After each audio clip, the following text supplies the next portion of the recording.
क्षण भर में इतना बड़ा हादसा हो जाएगा, रीत को पता न था। कुछ घंटे पहले ही तो राघव ने रात का खाना खाया था।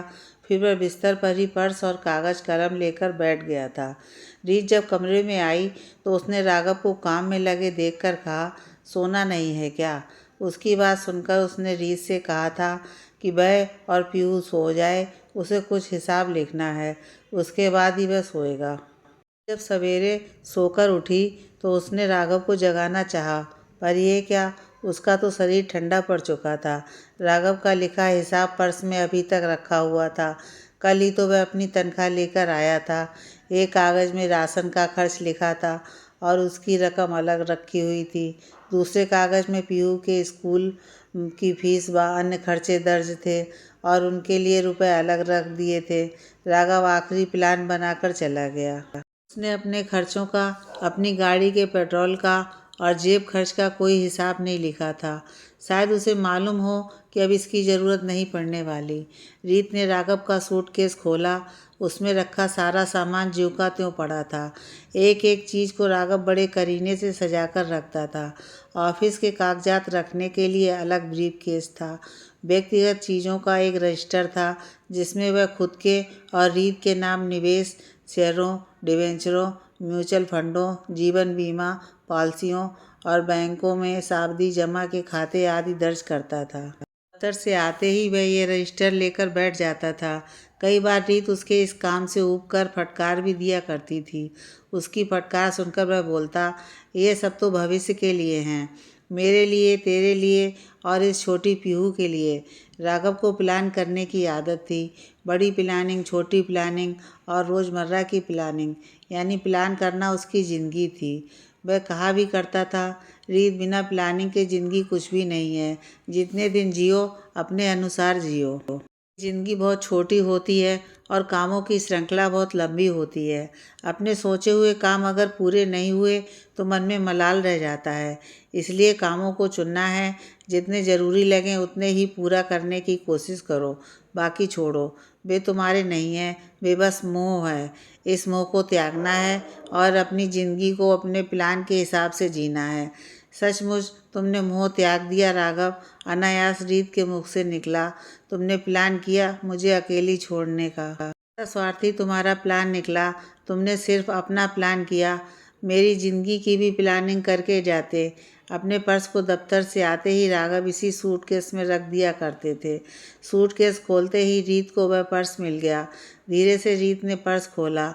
एक रंगीन पासपोर्ट साइज में राघव का आइडेंटिटी कार्ड देखते ही उसकी आंखों से आंसू छलक आए।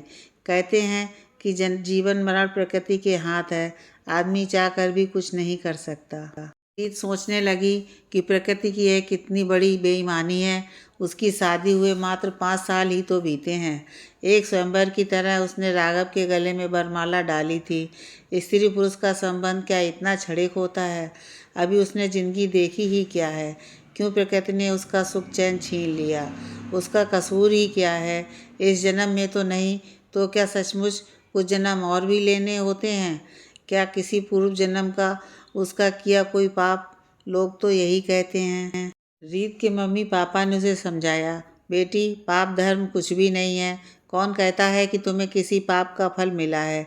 बेटी, इस दुनिया में किसी को फूल मिलते हैं तो किसी को कांटे। जिसके हिस्से कांटे आते हैं वह संघर्षशील बन जाता है। जीवन तो एक संघर्ष है, इसको सहज रूप में लेना चाहिए। जो होना था वह हो गया। हिम्मत से काम लो, उठो, अपने को सहज बनाओ। कैसे सहज कर ले अपने को रीत? ये दुख क्या एक दिन का है जो सुबह होते ही दूर हो जाएगा, अथवा किसी दवा द्वारा छुटकारा मिल जाएगा? वैधव्य से भी बड़ा कोई दुख होता है एक स्त्री के लिए। एक विधवा का क्या स्थान होता है इस समाज में, वह खूब जानती है। रीत को अच्छी तरह याद है, गांव में उसके दूर के एक रिश्ते की भाभी हुआ करती थी जो बाल विधवा थी। लोगों ने उनका सिर मुड़वा दिया था। एक सादा सफ़ेद धोती पहना करती थी वे। घर में उन्हें एक छोटा सा कमरा दे दिया गया था। उस कमरे के अलावा उन्हें घर में कहीं बैठने या खड़े होने तक की इजाज़त नहीं थी। अपने अंधेरे कमरे से गांव के मंदिर तक का ही बस उनका संसार था। उगने से पहले और शाम को सूर्यास्त से पहले फीका उबला हुआ सा खाना एकदम रंगहीन और बेस्वाद उन्हें खुद बनाकर खाना होता था।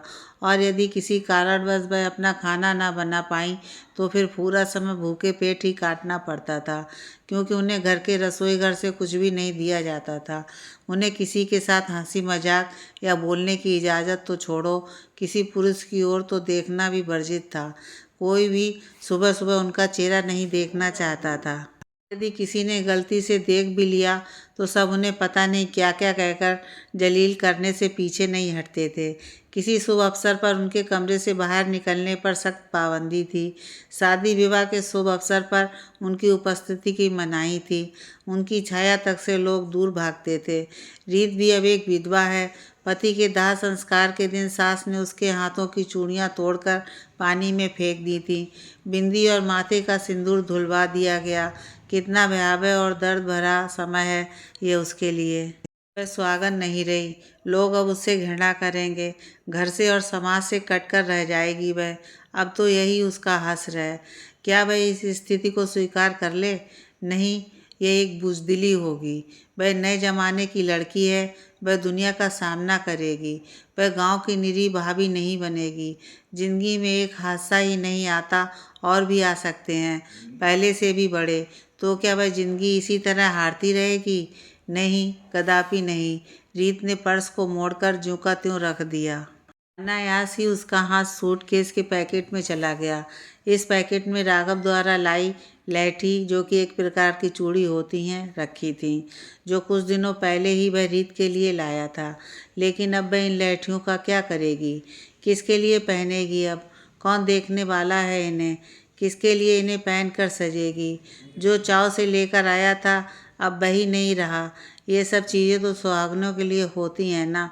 वह तो अब सुहागिन भी नहीं रही। उसे याद आने लगा था कि कैसे कभी कभी राघव अपना प्यार जताने के लिए उसे बिठाकर उसका श्रृंगार किया करता था और कहता था कि तुम हमेशा ऐसे ही सच संवर कर रहा करो, मुझे अच्छा लगता है। और रीत उसे तो मानो उसके सीने से लगकर सारे जहाँ की खुशियाँ मिल जाती थीं। राघव जब भी उसे बाहों में समेटता था तो वह अपने सारे दिन की थकान को भूलकर उसमें खो जाती थी। लेकिन अब वह किसके लिए सजे और किसकी बाहों में सिमट कर अपना दुखड़ा रोए? उसकी आंखों से फिर आंसू टपकने लगे थे। कुछ देर के लिए वह निष्क्रिय हो गई। घर का सामान आदि जब भी कभी वह देखने लगती है तो ऐसा ही होता है। घर में उलट पुलट करने की आदत उसकी पुरानी है। राघव बार बार कहा करता था, ये क्या, तुम घर की चीज़ों की उठापटक में लगी रहती हो, सारा सामान इधर उधर फेंकने लगती हो। क्या तुम्हें और कोई काम नहीं? क्यों नहीं तुम अपनी पढ़ाई फिर से शुरू करती हो? मैं इस बार पटना जाकर तुम्हारे लिए नए कोर्स की सारी किताबें ला दूंगा। राघव फिर पटना नहीं जा पाया और रीत की पढ़ाई अधूरी ही रह गई। वह एमए नहीं कर पाई। अब तो और भी कुछ करने का उसका मन नहीं करता। पीहू को स्कूल पहुंचाने का काम आया कर देती है। स्कूल का रिक्शा दोपहर में पीहू को घर पहुंचा जाता। पीहू स्कूल से आती है तो कुछ देर के लिए उसके साथ उसका मन बहल जाता। लेकिन पीहू के बार बार पूछने पर कि उसके पापा कब आएंगे, वह कुछ भी जवाब नहीं दे पाती। राघव के मृत शरीर को जब शमशान घाट पर ले जाया जा रहा था तब पीहू सवाल कर बैठी थी, क्यों पापा को इस तरह लिए जा रहे हैं?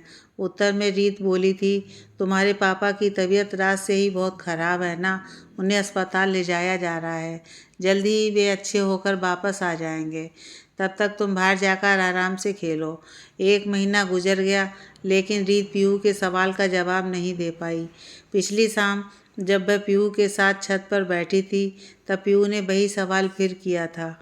अचानक रीत के मुख से निकल गया, वह देखो, सबसे बड़ा तारा जो बहुत तेजी से चमक रहा है, तुम्हें दिखाई दे रहा है? वही तुम्हारे पापा हैं। जब तुम्हें पापा की याद आए तब तुम इसी तारे को देखकर उन्हें पुकारना। वे सपने में तुमसे मिलने जरूर आएंगे। इस तरह कितने दिन रीत पीहू को बहलाती रहेगी। कभी कभी वह सोचती कि इस पहाड़ सी जिंदगी को कैसे जी सकेगी। अब इस जिंदगी में रखा ही क्या है? क्या करेगी वह जीकर? किस सुख के लिए वह जिएगी? क्यों ना वह मर जाए, जहर खाकर अपनी जीवन लीला खत्म कर दे, मगर 5 वर्ष की बेटी पीहू उसकी नज़रों के सामने आ जाती है। नहीं तो उसी दिन जिस दिन राघव का हादसा हुआ वह भी अपना अंत कर लेती। पीहू के लिए ही तो उसे जीना होगा, चाहे जैसे भी हो, दुख से या सुख से, ताने सहकर या फिर लांछन सहकर। वह औरत है एक विधवा, जिसे समाज बार बार ठुकराएगा, दुत्कारेगा। चल बेटी, यहाँ से अब चल, क्या करेगी यहाँ रहकर अब अकेली। राघव की बीमा और भविष्य निधि आदि का सेटलमेंट तो घर से भी किया जा सकता है। वह मुझ पर छोड़ दे, मैं पटना से ही ये सब काम कर लूँगा। पापा ने उसे साथ ले जाने की जिद की थी। रीत ने उनकी बातों का कोई जवाब नहीं दिया था। वह सोच रही थी कितने दिन माँ और पापा अपने साथ उसको रख पाएंगे। 5 वर्ष, 10 वर्ष, फिर उसके बाद घर में 2 छोटे भाई हैं। माना वे उसको बेहद प्यार करते हैं। भाइयों की शादियां होंगी, एक विधवा ननद को भाभियां क्या सहज रूप में स्वीकार कर लेंगी। गाँव की विधवा भाभी की ही तरह वह भी सबका तिरस्कार और अवहेलना झेलते हुए जिएगी।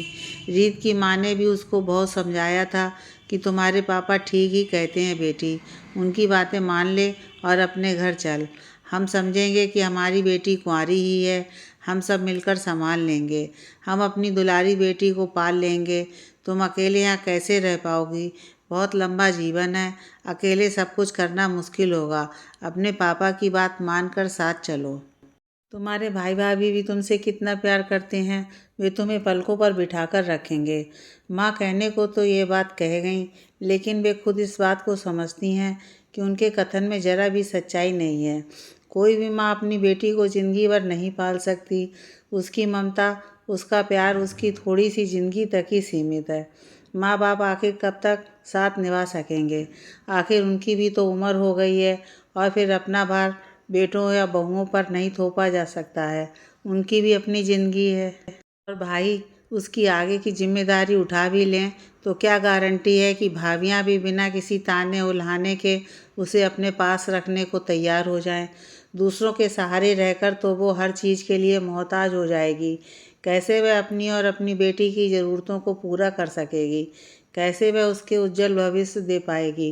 रीत गांव वाली भाभी की तरह दूसरों की दया पर नहीं जीना चाहती थी। उसने माँ को 2 टूक जवाब दे दिया था, तुम पापा को समझा दो माँ कि वे मेरे लिए अधिक चिंता ना करें। वे खुद ही कितने कमज़ोर हैं, इतनी चिंता फिक्र करने से उनकी सेहत और भी खराब हो जाएगी। मैं अपना दुख सहन करना सीख लूँगी माँ, ये तो जीवन भर अब मेरे साथ रहेगा। और आप लोग कब तक मेरा सहारा बने रहेंगे? कभी तो मुझे खुद के पैरों पर खड़ा होना ही होगा। दूसरों के ताने और आलोचनाएं सुनकर कुछ सोचने से बेहतर है कि मैं आज ही अपनी ज़िंदगी के बारे में कोई फैसला कर लूं।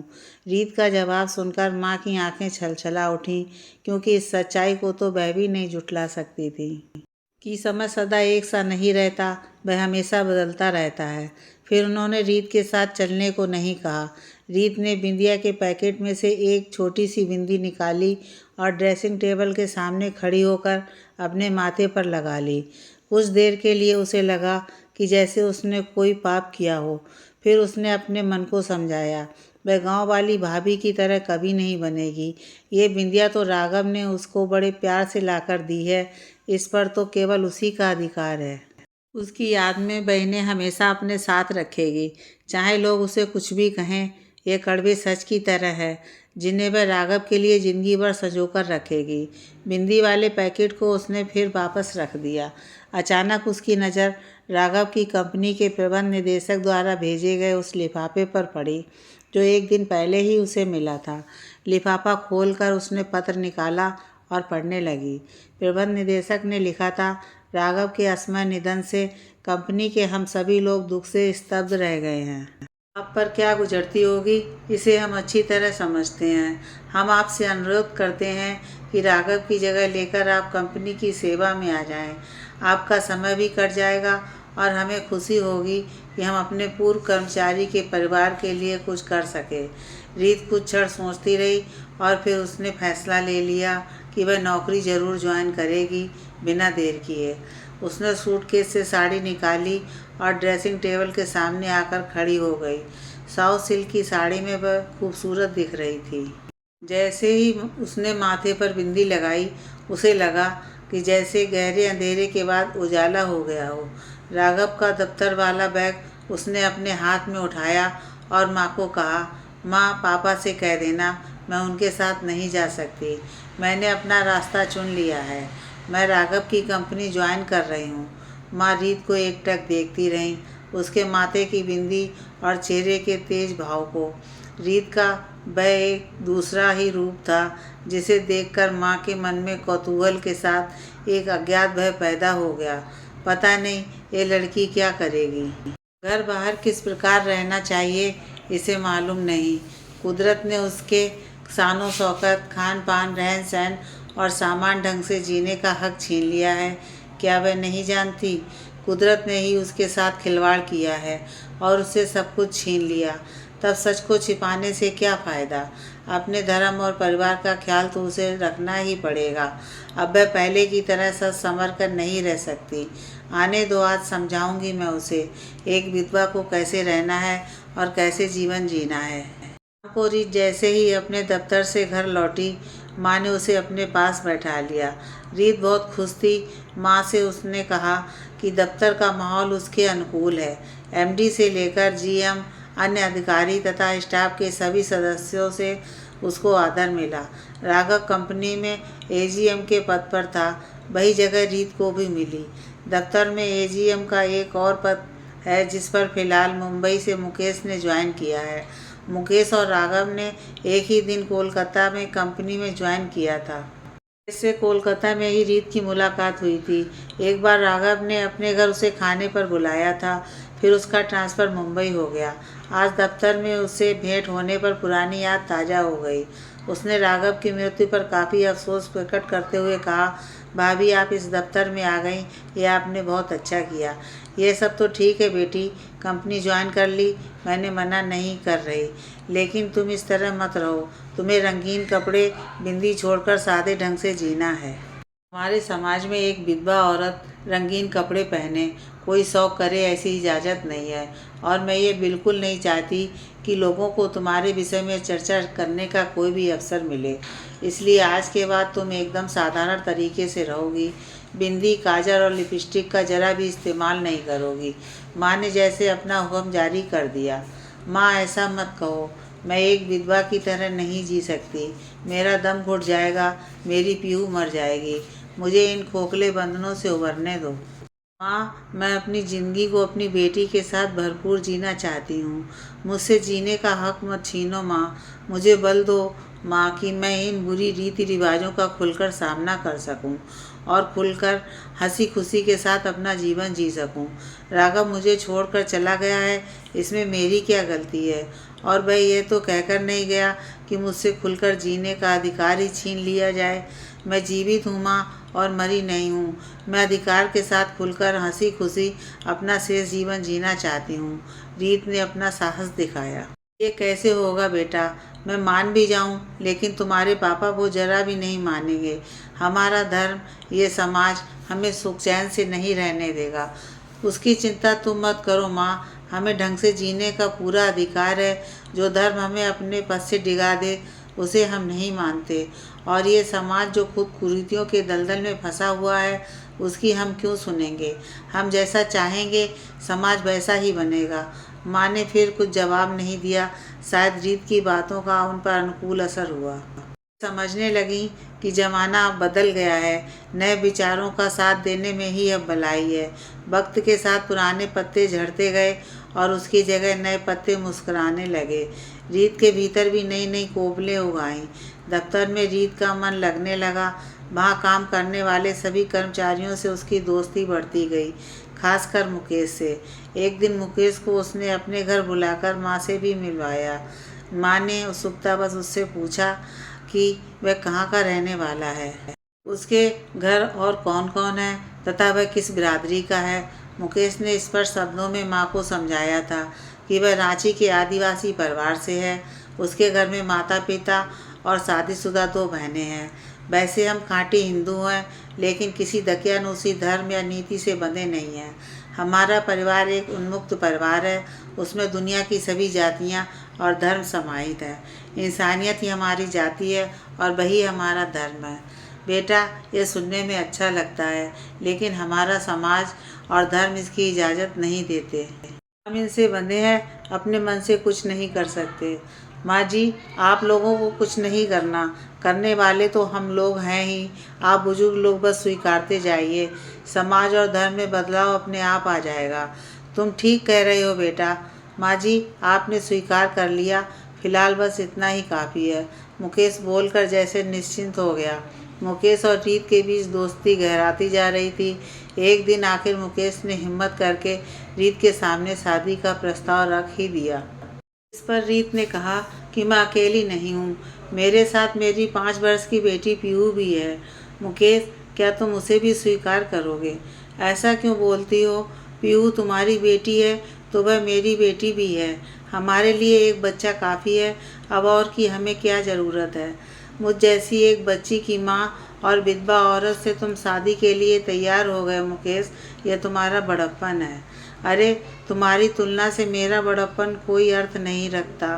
रीत, तुम जैसी उच्च खानदान की लड़की एक आदिवासी से संबंध करने को तैयार हो गई। इस पर आज ही नहीं, आने वाली पीढ़ी भी नाच करेगी। धर्म, समाज और जातिवाद की कुरीतियों पर जो तुमने कुठाराघात करने का साहस किया है, वह प्रशंसनीय है। आखिर दोनों की सहमति मिल गई और एक दिन दफ्तर के सहकर्मियों के साथ दोनों ने कोर्ट में शादी कर ली। माँ को पता चला, उन्होंने तो रीत से बस इतना ही कहा कि मैं तो मान गई, लेकिन तुम्हारे पापा बर्दाश्त नहीं करेंगे और धर्म समाज से तुम्हें ज़िंदगी भर लड़ना पड़ेगा। रीत ने माँ को साथ रहने के लिए मना लिया। सोचा माँ साथ रहेगी तो पापा ज़रूर आएंगे और किसी भी तरह उन्हें वह मना ही लेगी। यह सोच कर ही रीत के भीतर एक खुशी की लहर दौड़ गई। रीत ने अपने ऊपर लगने वाले विधवा के ठप्पे का अंत कर दिया। कोई अब उसको विधवा नहीं कह सकता, वह सदा सुहागन रहेगी।